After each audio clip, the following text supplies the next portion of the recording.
Good morning. My name is Gene Rice, and this is a mini lecture for Philosophy 201, Political Philosophy. The title of the lecture is The Importance of Liberty.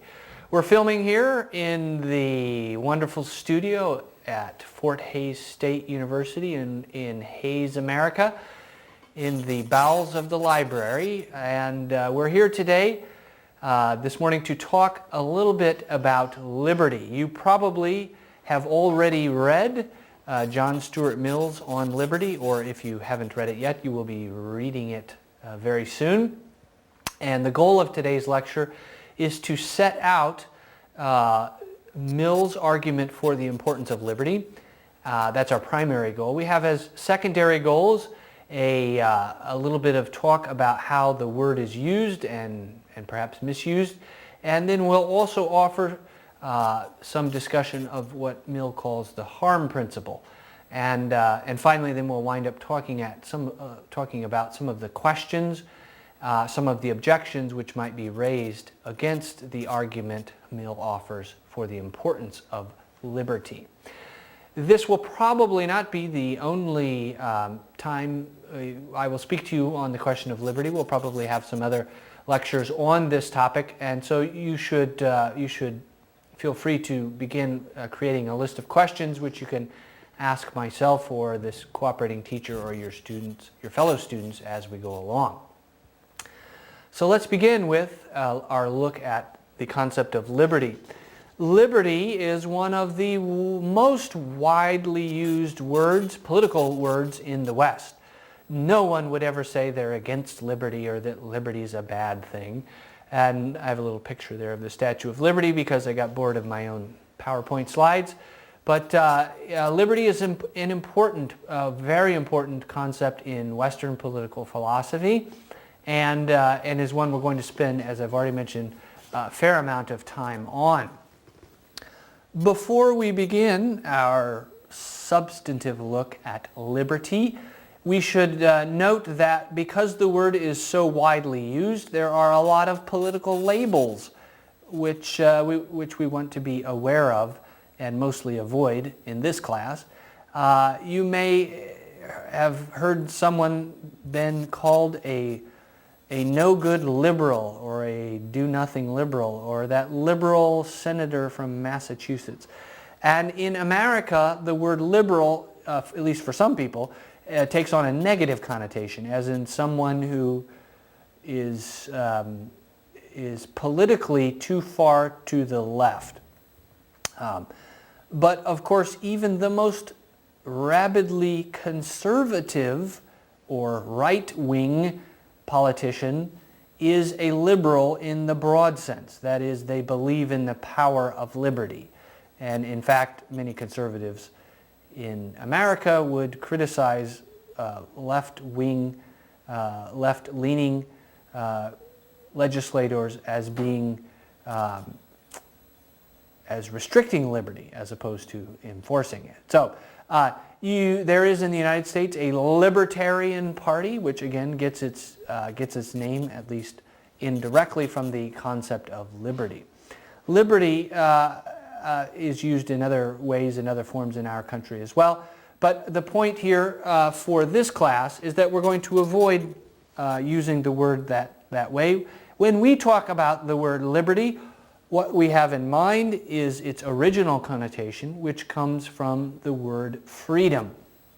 And so when we talk about liberty, we will reference the idea of freedom, and the idea, of course, that freedom is basic or somehow ethically foundational to our political theory. So again, we'll be mostly talking here about John Stuart Mill and his famous essay on liberty, which is published in 1859. And Mill says this, I quote, "Over himself, over his own body and mind, the individual is sovereign." End quote. So when we think about liberty and the idea of liberty, we're going to be talking, at least most importantly, about Mill's concept of liberty. And this is the idea that we control our own minds and our own bodies. And we are, again, the word sovereign comes from the word king, as we had seen in previous lectures, and this idea that we have absolute or near absolute control, we should have near absolute control over what goes on in our minds and in what we do with our bodies and what is done with our bodies. And so this idea of liberty is, as Mill says, is a foundational one, is one of the political ideas upon which everything else is built. So we start with liberty, he says, and then we can build up from there.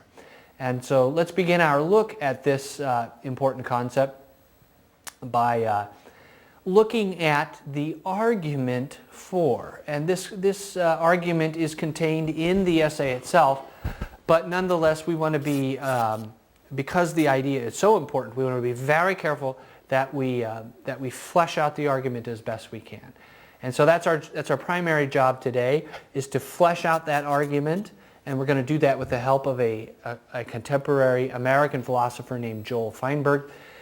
We're going to flesh out that argument, and then we're going to submit it to critical thinking. We're going to say whether these premises and this conclusion seems to follow, and whether it is a valid and sound argument. So let's begin here with the reconstruction of John Stuart Mill's argument for the priority of liberty.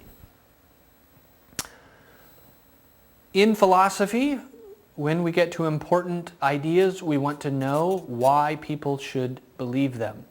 And we often then, in order to be as careful as possible, will outline the arguments for believing in one idea as opposed to another.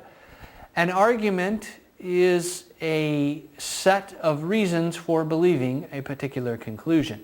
In this case, we have 4 interconnected reasons which generate the conclusion that freedom to choose, even if we choose poorly, promotes the good of the person. This is Mill's basic argument.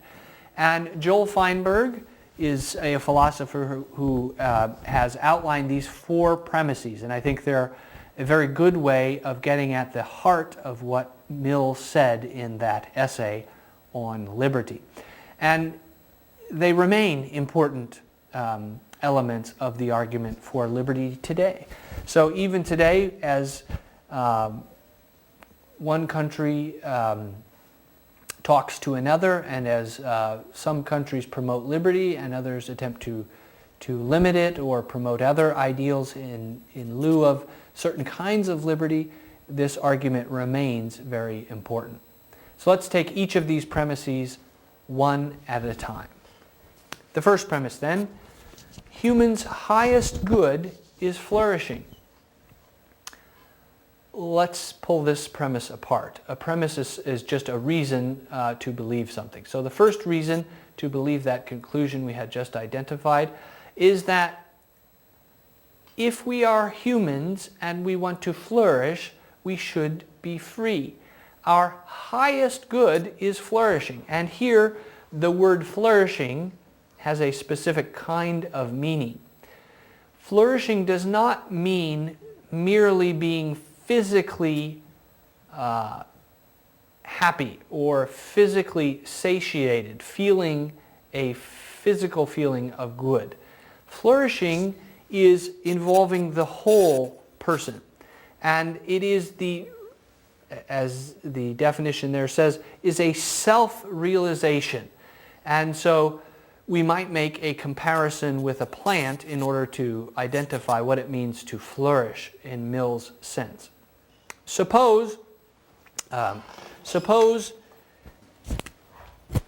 you look out at a tree, and the tree is alive, but only barely. So it's mostly you can zoom in on that wonderful picture there. It's mostly dying. It's a little bit alive, like many of the trees in my yard. It needs water perhaps. It's mostly dying. And suppose it were an apple tree, and there was only one sad, shriveled up little apple there. This tree, this apple tree, is alive and is is responding to its environment, but it is not flourishing. Right? It is not producing a lot of fruit. It is not really very healthy. The flourishing apple tree, on the other hand, has lots of apples. So many they're falling on the ground, and you're trying to get your neighbors to come over and eat some of them so you don't have to mow over them.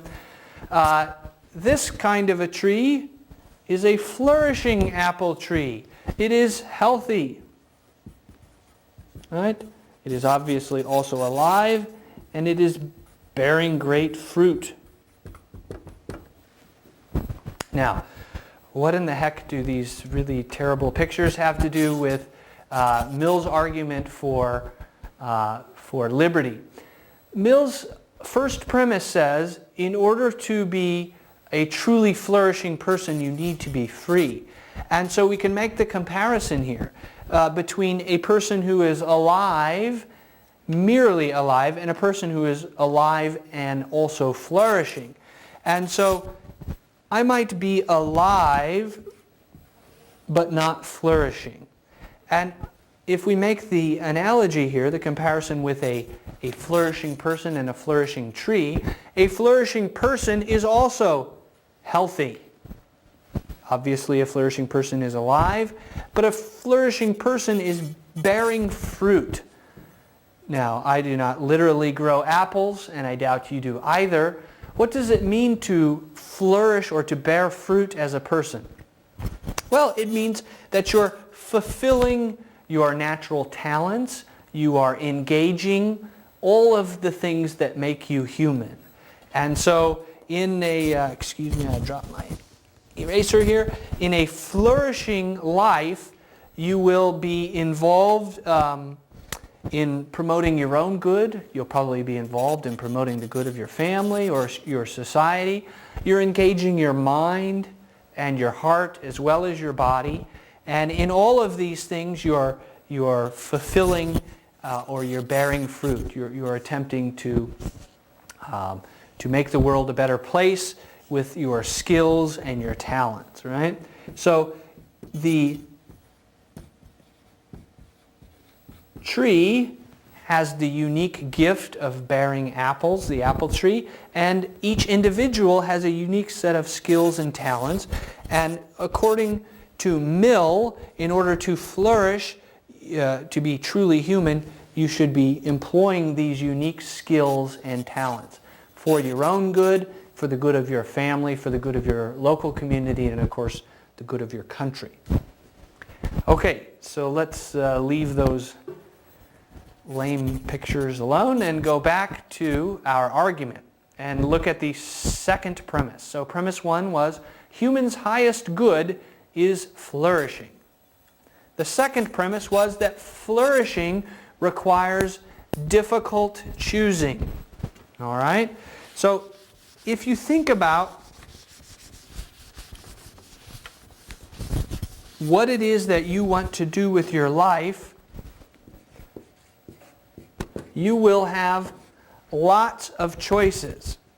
And this is partly because you have so many skills and talents. And the world is itself such a complex and complicated world.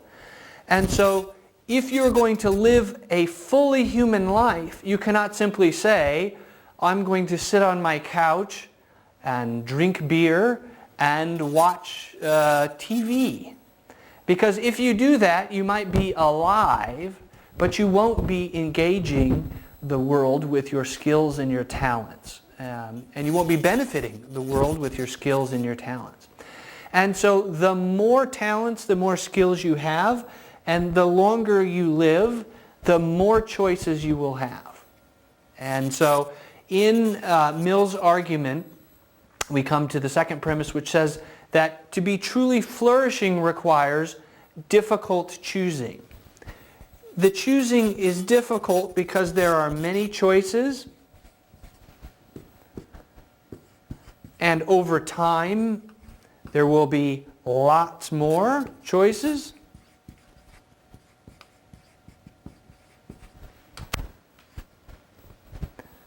And perhaps most importantly, because sometimes one choice then removes other possibilities.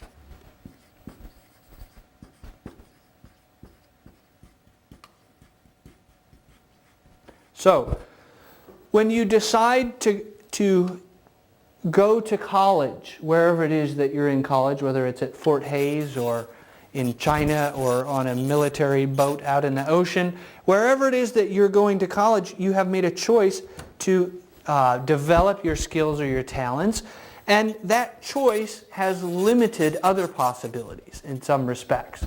And so you have to study if you're going to pass, and you can't sit on your couch and drink beer and watch TV all the time. At least I hope you can't do that and still pass this course or any course that you take. So choices are an important element of our development, of our flourishing. I erased the word flourishing over there, so I'll put it back up over here. Remember, our goal is to become flourishing humans, and to do that, we have to have lots of hard choices. The third premise is that choosing requires practice. Now, this is an interesting claim here, and one that we ought to investigate. Choosing, according to Mill and Feinberg, is a skill. I don't think we normally think of it that way. We don't assume that when we choose, the many times we choose throughout the course of even a single day, that what we're doing is we're developing a skill.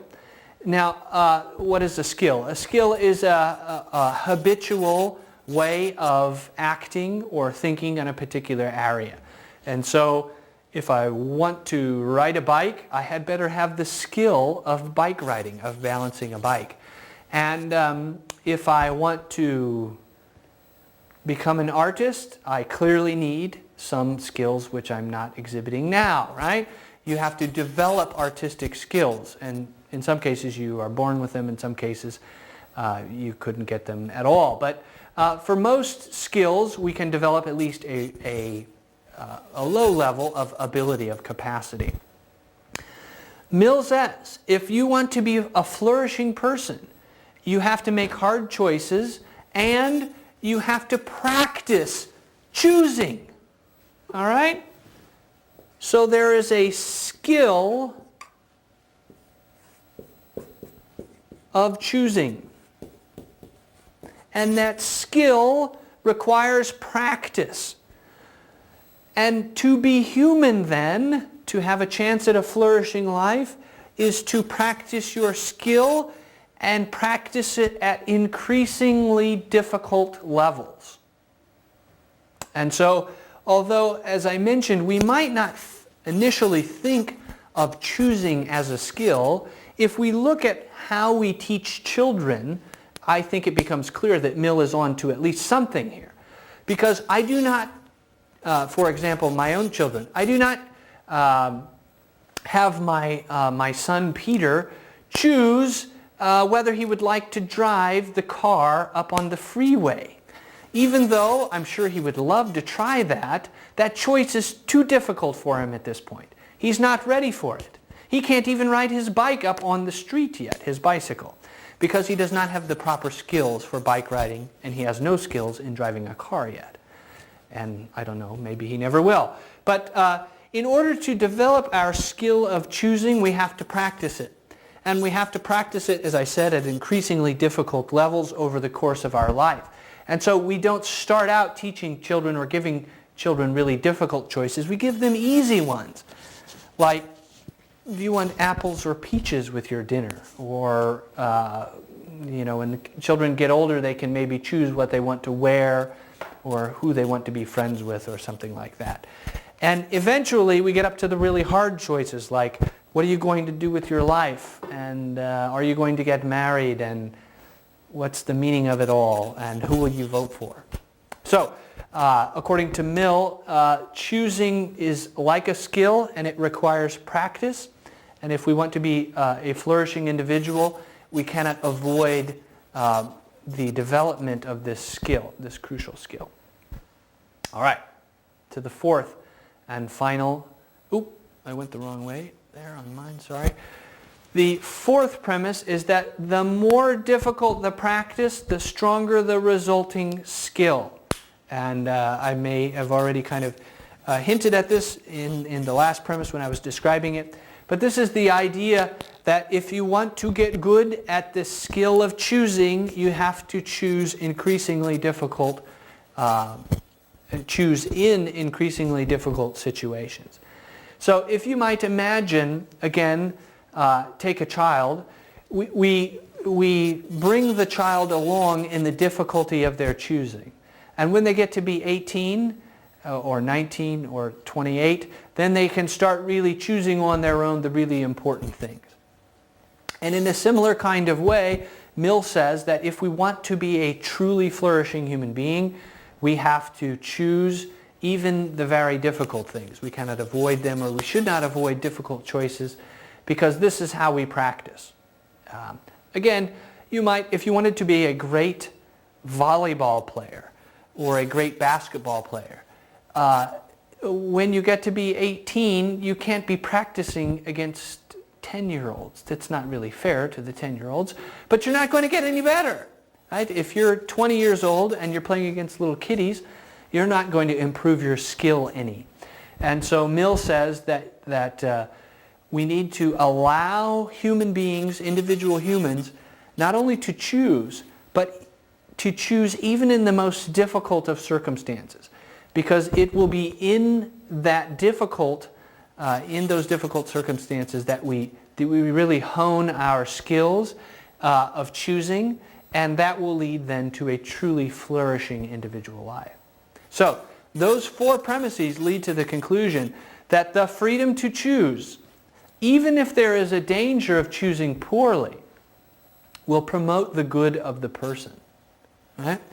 So, some of the choices that we make, Mill is well aware that they could lead to bad consequences. Right? I might eventually choose to become a race car driver, and I might eventually be involved in a bad accident because I'm racing automobiles at high speeds. But Mill says it would be worse for me in the long run to not allow me the choice to develop that skill. If I had the skill of race car driving, which I do not, but in this case, suppose I did, Mill says it would be worse for me to not at least have the opportunity to develop that skill, to be free to develop that skill within my life, than what happens if I develop the skill and potentially I get in an accident or hurt myself or even kill myself. So, for Mill's argument then, we have the conclusion that even though it's possible I may choose poorly, or I might choose correctly, but then some bad thing happened to me because of that choice, even though those are distinct possibilities, we still need to allow people to be free, to have the liberty to choose to develop their own talents, their own skills, and their own life plan according to their own desires. Okay, so this is the argument that freedom is morally basic, and as I've already hinted at here, there's going to be some limitations on Mill's principle, and let's go ahead and look at those now. My goal here is to discuss the harm principle a little bit, to alert you to some possible complications in the harm principle, and then also to look at some possible complications with the idea of liberty. I do not offer these complications or these difficulties to confuse you, or merely to confuse you. A little confusion might be all right. The reason we'll go through these objections is so that you become clear of the assumptions and you can start to weigh the evidence for and against.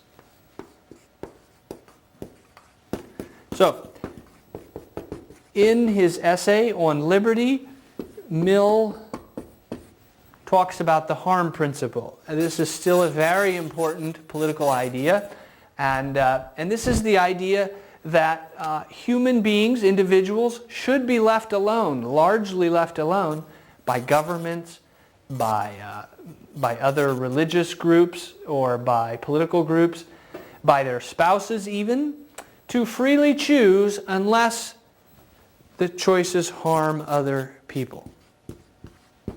So,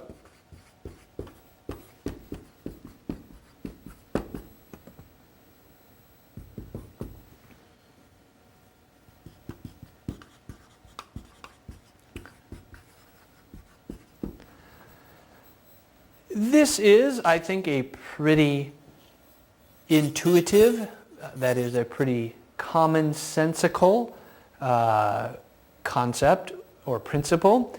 And Mill offers it as the primary limitation on the pursuit of individual liberty. So we could take a lot of simple examples here. Suppose we believe that Mill is right. He says, well, I can be free to choose to pursue anything I want as long as my choice doesn't hurt other people, and that is the primary or the only limitation on my individual freedom. So if it bothers you that I like to keep my hair short, Mill says, well, tough. It doesn't really hurt you. If, however, I use the clippers on my head and I try to go over and cut off your hair, Mill would say, well, then I have crossed the line. I am no longer free to do as I had so desired, to cut off your hair, because it would harm you, or at least potentially could harm you. And we'll talk about some limitations on this here in a second. Obviously, murder, rape, torture, stealing, those sorts of things are all going to be outlawed under the harm principle. So, murder, torture, stealing. We are not free to pursue our desires, our freedom, in these cases, because these obviously hurt other people, right? And so the harm principle outlaws them.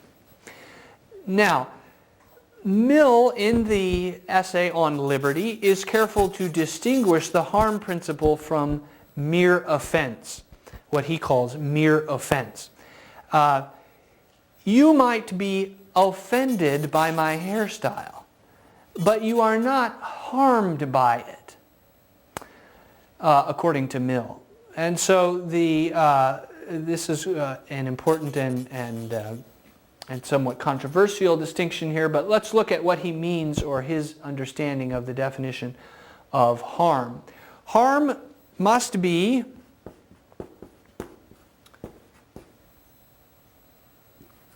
actual or imminent physical harm,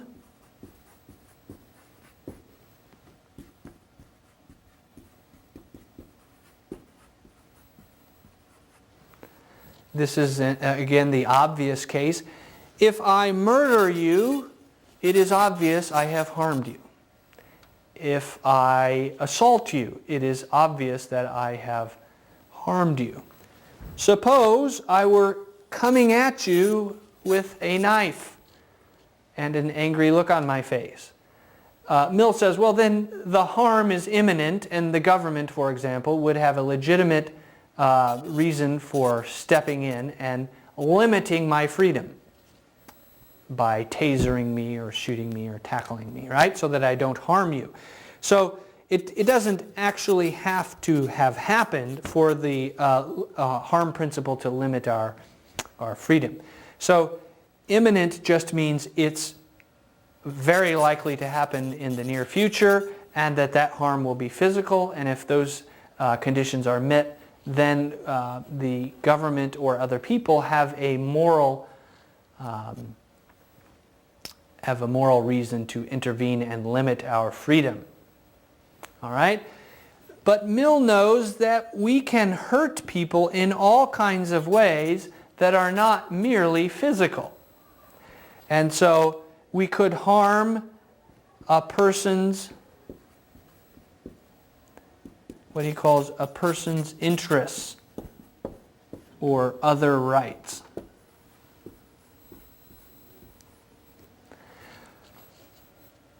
So, suppose I swindle you, I cheat you out of some money. Let's say you and I were in business together, and I cooked the books, I altered the financial statements so that I got all of the profits and you took all of the losses. Well, I haven't physically harmed you. I did not assault you or attempt to murder you or anything like that, but clearly I have harmed you.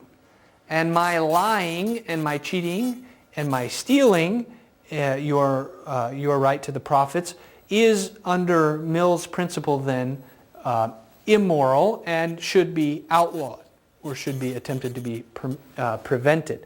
So the harm principle involves both physical and non-physical cases. That is to say, Mill knows that many of the worst harms are those which are to our interests. Okay, so the last element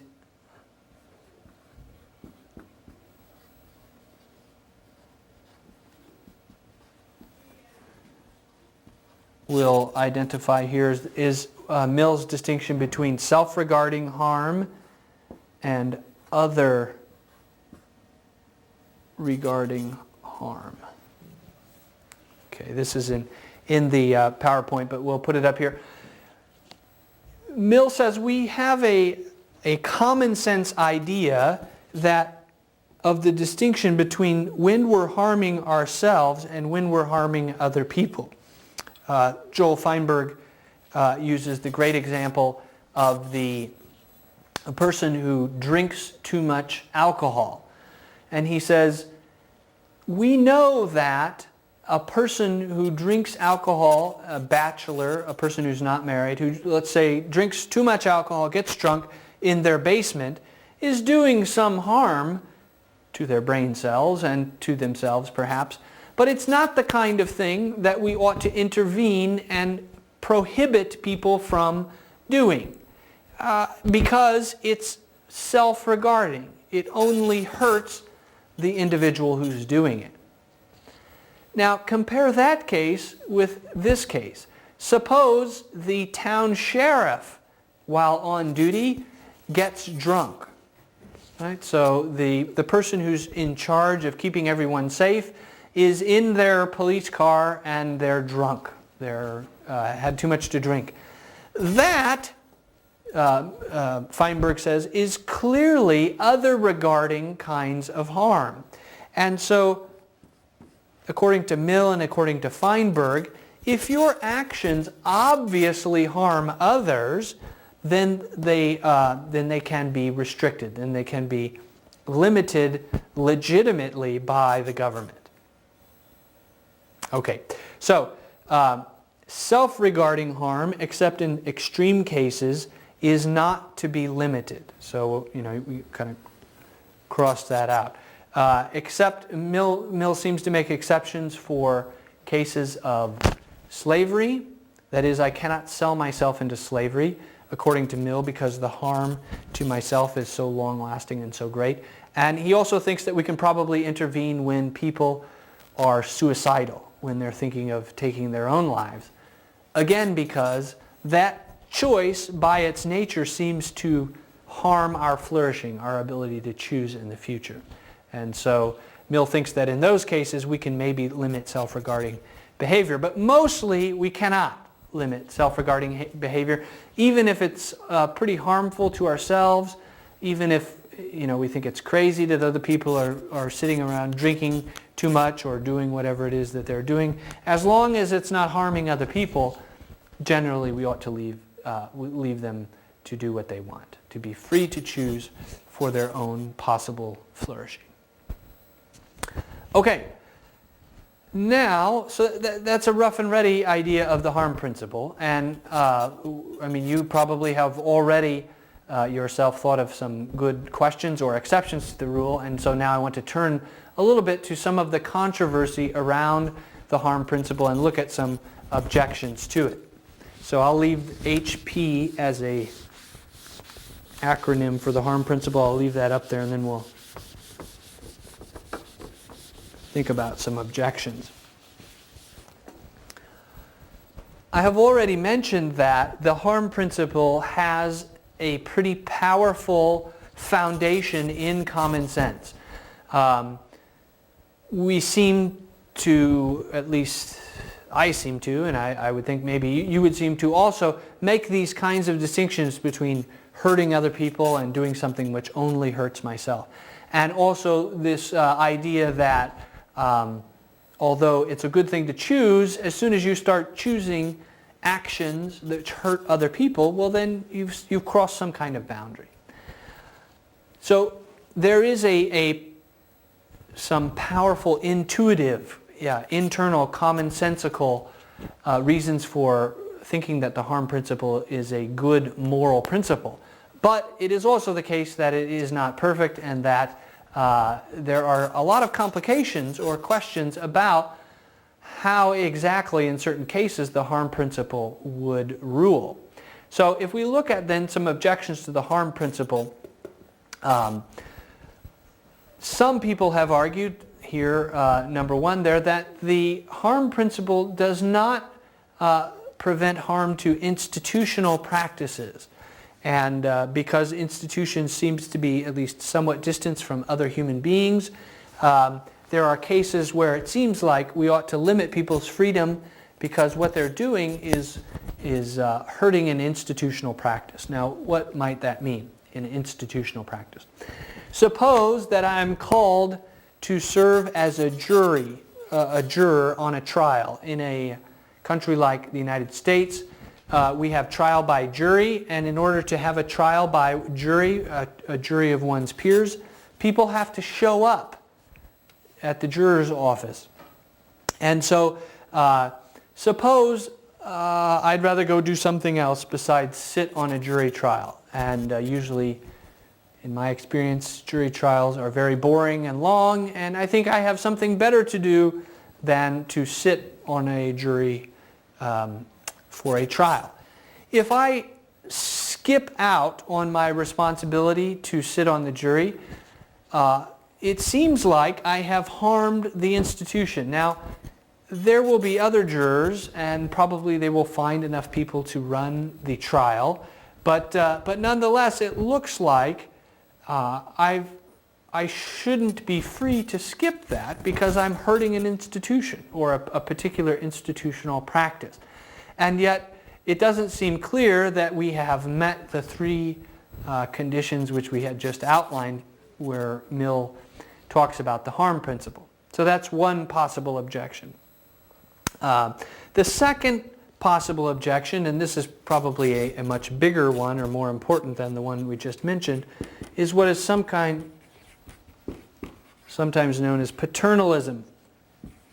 So let's look at the paternalism objection. Paternalism comes from the word pater,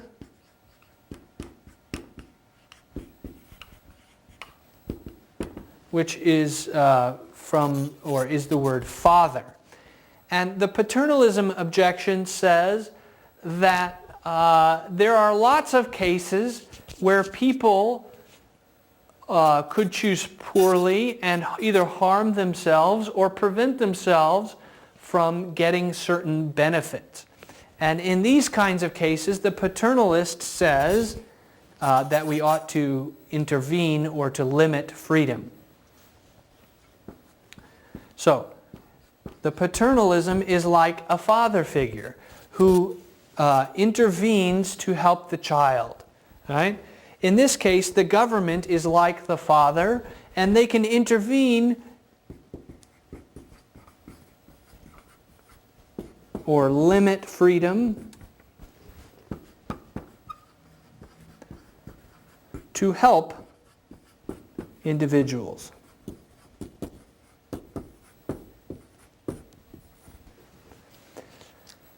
There are lots and lots and lots of cases of this in our country, in the United States, and in most other countries around the world. There is this tension between helping people, either preventing them from hurting themselves or helping them achieve some benefit, and individual freedom. And so we have a real tension here. And I could just give you an example or two. In the United States, people are not free to use certain drugs. So cocaine or heroin or methamphetamine. The government says, they intervene here, right? And says, this is so bad for you that we're not going to allow you to choose to use it. Okay? This is a case of a government limiting freedom, limiting choice, because they're worried about individual safety. All right? In Kansas, we have a seatbelt law. So when you get in a car in Kansas, you have to put on a seatbelt. And if you get pulled over and you don't have your seatbelt on, you get a ticket. You have to pay a fine. Last year when I was in China, the taxi cab drivers laughed at me when I put on my seatbelt, even though they were driving 120 miles an hour in traffic going the wrong way. You don't get fined, I don't think anyway, in China if you're not wearing your seatbelt. In fact, most of the cabs I rode in didn't have seatbelts. At any rate, in America anyway, this is a limitation on individual freedom. The government is saying it's so important that you be safe in the car that we're going to try and force you or coerce you into wearing a seatbelt. I'm sure you can think of lots of other examples. I used the example of drugs, or certain drugs. I mean, alcohol is legal here, but it's a drug. And seatbelts, but there are lots of other examples. The government limits our freedom in all kinds of ways. Speed limits are limits on freedom. Who can get married or not get married. The debate on homosexual marriage is also, of course, a limitation on freedom. And so the government, in our case and in most cases, has lots of paternalistic limitations on freedom. And so this is a big objection or a consideration, a point of consideration for us. Other objections, some people say that we should limit freedom to prevent offense.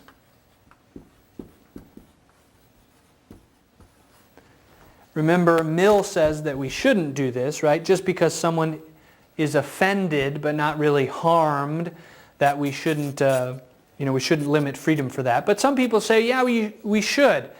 Again, in the United States, there are certain words you cannot say.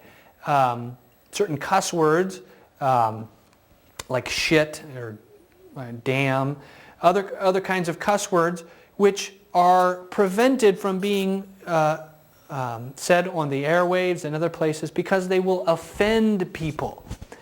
And I think there are certain, I'm trying to think, there was a case recently in some state, which I don't remember, where they passed a law that your pants couldn't be too far down your waist, because they said that would offend people, right? The old women walking along downtown don't want to see young boys' underwear sticking out, or young girls' underwear sticking out, and they would be offended by that. And so they're attempting a law.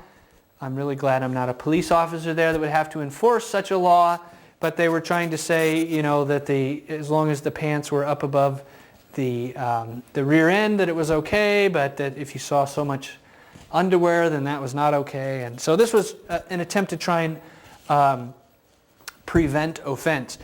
Now, that's sort of a minor example. A much more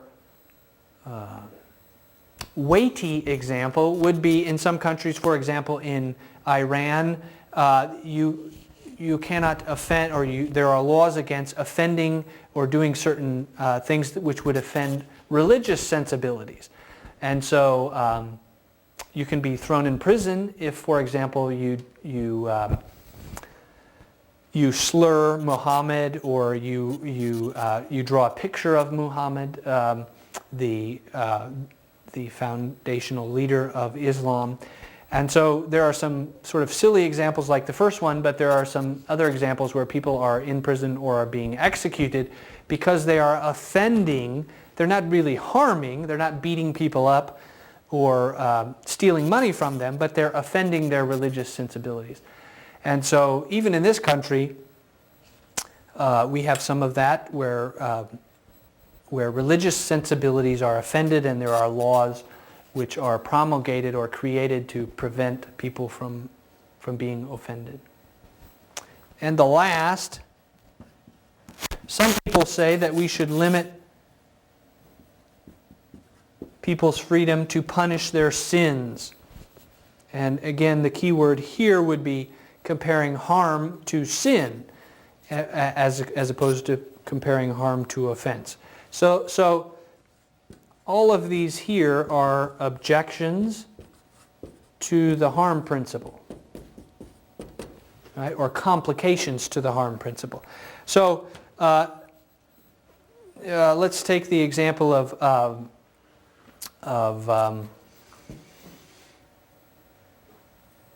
homosexual marriage or homosexual activity. In our country, many people believe that it is a sin for two men or two women to engage in sexual activity, and at least for some people, they ought to be punished for engaging in such activity. In many states, I think in Kansas, I don't really know, but I think in Kansas there are still laws on the books which would punish people for engaging in certain kinds of sexual behavior, even if they are adults, even if they are consenting, even if they want to do such things. There would be sins preventing that. Laws preventing what some people would consider sins. And so in this country and in almost every other country that is a religious country, even if it's not a theocracy run by religion, even if it's not run by religion, often there will be limitations on freedom or objections to limiting intervention only on harm based on some other criteria like sin or offense. Okay, that's a lot of ground to cover, and I don't suppose that all of your questions have been answered, or that you feel completely at ease with the harm principle. But I wanted to introduce some of these objections because these are no doubt ones which will come up as we move along, as we do our small group work, and as you talk about these things in your class and do your assignments in your reading that are relevant to the harm principle here. Okay, let's go to our final topic for the day, which has to do with some objections to the idea of liberty as being foundational. So remember, we'll step back. This is turning into not such a mini lecture. Let's step back and recall that Mills had an argument that we looked at very carefully, which said that the most important, or one of the most important political ideals was freedom, was liberty, that we wouldn't really develop as human beings unless we were free. And so we looked then at his limitation on that in the harm principle and some objections to the harm principle. Now let's step back and look at some objections to the ideal of liberty itself. Actually, before we do that, let's look at some related issues. I'm sorry, I jumped ahead a slide. In discussing freedom, there are some related issues. And before we get to the objections, let's look briefly at those. The first has to do with private property. And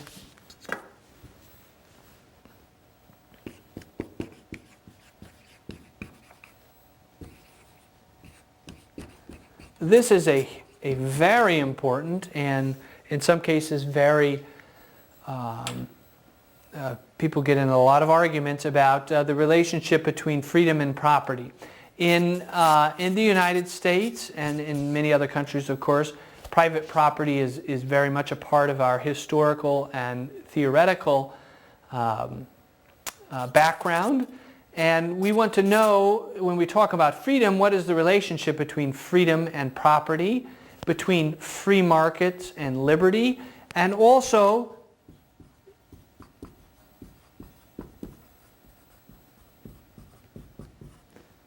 natural resources.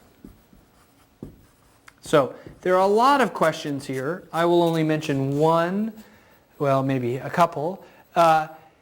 In terms of free markets, should we allow the market economy to do whatever the market will allow, or should there be some limitations on it? In terms of natural resources, how do people achieve or turn resources into property?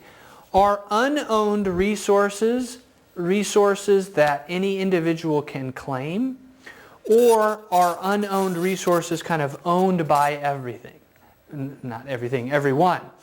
These are important questions. In the United States and in most other countries, there are great reserves of natural resources. And so the question is, should those be divvied up to individuals if people can afford to buy them, or are they somehow owned by everyone? And these are important questions. Of course, in the example of free markets, we also have the issue of globalization and the exporting of free markets.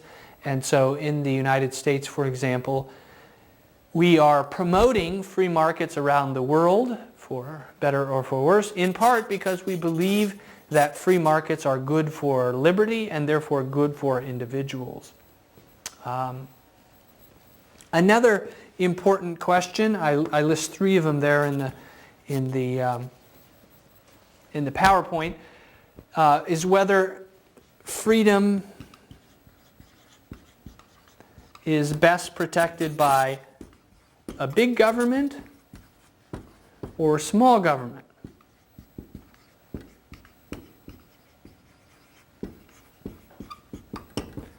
And in many liberal countries, there's an ongoing debate about this, right? Should we be minimalists? Should we have as small a government as possible and leave everything else to individuals? Or do we need a big government to ensure that people really are free? And that leads us to that last bullet point where I list types of freedom. And we'll look at this a lot more as we go on this semester, but there are distinctions between negative and positive freedom, between sometimes what's called formal and material freedom. This negative and positive we'll spend some time on when we talk about libertarianism, but let's talk briefly about the difference between formal and material freedom. Formal freedom is that there are no legal or political obstacles in your way. So I am formally free to run for President of the United States. That is, there's no legal opposition, no unfair or unjust law. I am free to try and raise enough money and so forth to become the President of the United States. Materially, I probably don't have the resources to run for President of the United States. Nowadays, you have to be extremely wealthy or be connected to people who are extremely wealthy in order to run for political office at the national level.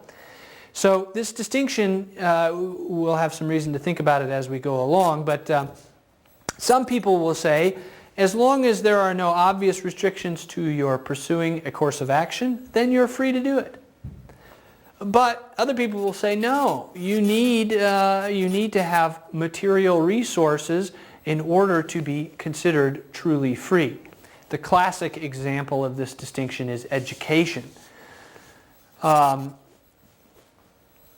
Suppose you have a lot of children, but you are so poor that you cannot afford them to go to school, or you cannot afford the resources that the school requires in order to get them educated.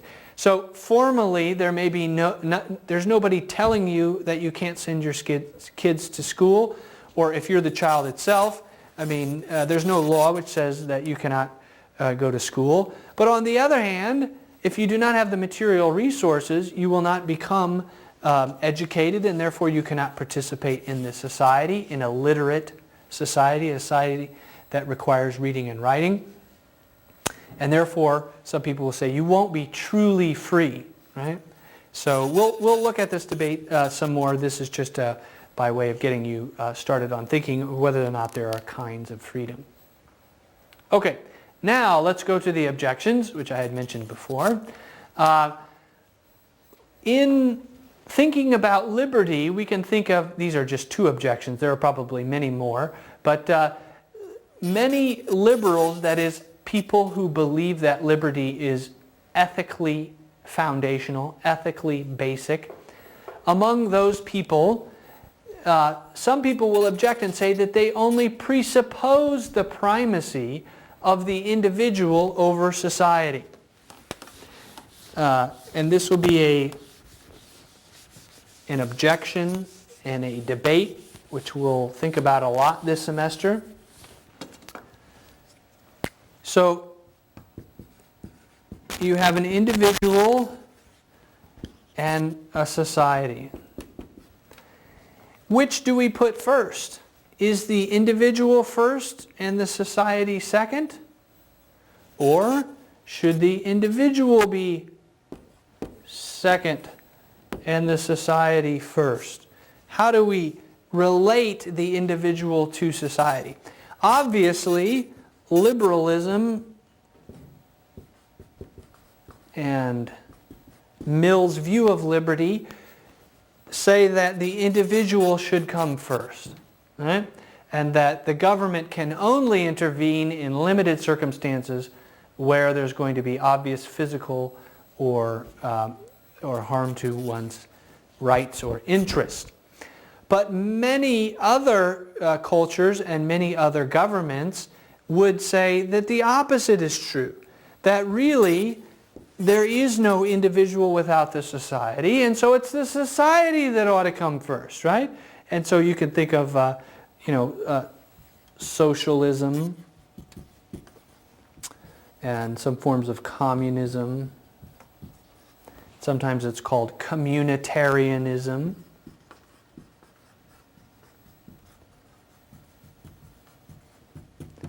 And these political theories say that, well, really, look, nobody is born outside of a society. Nobody lives entirely independent of the society. Everyone depends on everyone else. And so, yes, individuals are important and they're fine, but really the most important consideration is the society. And when we think about this objection, we have entered the realm of metaethics, that area of ethics where we're talking about very large and abstract conceptual problems. Because when we ask ourselves, what am I? Am I first an individual and then only related to members of society kind of independently and secondarily? Or am I a member of my culture and society first? And is the idea of individuality only something which arises out of that or secondarily to the society? And so you get a lot of tension. I mean, some people will say, well, the West, emphasizes individuality and the East emphasizes society, right? So traditionally, Western Europe, Great Britain and the United States over there, and then China and Japan and Southeast Asia have emphasized more society or communal relations. That's a little too simplistic, but you can at least begin there perhaps and get an idea of this tension. And it's one of those huge philosophical questions. And there's even been some recent study. A fellow wrote a book called The Geography of Thought, where he tries to he tries to show that Easterners and Westerners view the world and their own person, their own individuality, in fundamentally different ways. And so, we're not going to argue here or now whether he's right about that, but it is clear that there are these two different ways. And so this emphasis is an objection to the traditional liberal view which we have been considering here today. Okay, one last thing and then we'll be done. The second objection I have there on the PowerPoint asks you to think about how we would judge the relative merit or the value of liberty when we compare it with other values. And so the list of other values I have down there is not exhaustive. It's not a complete list, but it has some of the other values we might.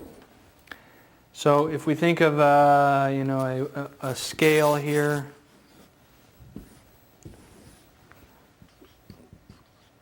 if we have liberty on this end of the scale, it's not as though this other end is worth nothing or has no other candidates to consider.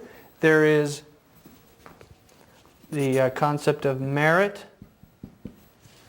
To merit something is to earn it. Right?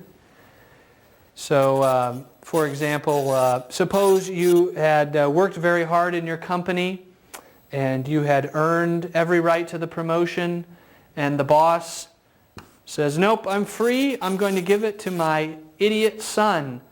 And so you have two competing values here, right? You earned it, you merited the raise, but the boss might have been free to give it to his idiot son or daughter who did not do anything to earn the promotion. All right, it's just an example. Over here we might also put the value of love.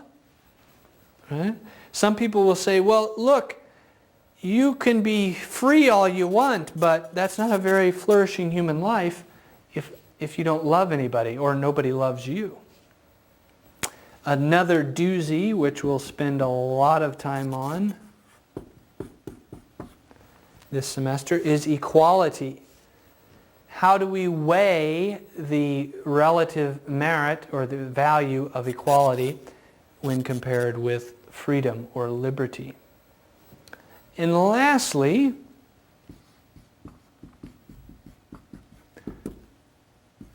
is the idea of utility. And this is the idea of overall happiness. You will, if we haven't already read about utility, we will be reading about it shortly.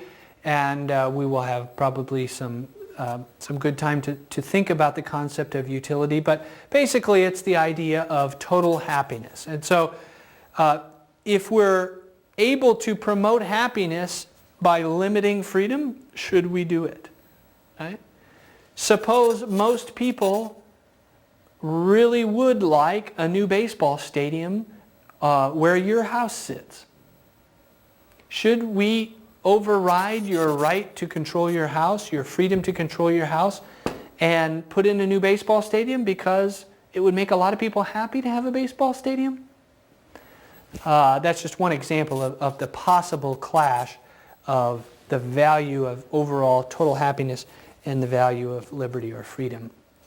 And so in the remainder of our course, we're going to spend a lot of good time thinking about these objections or these considerations and thinking about liberty and the value of liberty in our own lives, and also, of course, in our nations and in our countries, about how our governments, whether we're in the United States or Great Britain or China or somewhere else, how our governments weigh out these values and how they should. In other words, we will do some philosophizing about the weighing of these different values. So that ends the discussion today on liberty. The next lecture we'll consider further some distinctions within the idea of liberty, and so we'll have some good thinking yet in front of us. But nonetheless, I hope this has been a good introduction for you on the idea of liberty, the argument behind it, and also, of course, the harm principle, as well as some objections or complications which might arise when we think about the important value of liberty. So with that, I will sign off, and I will see you again soon.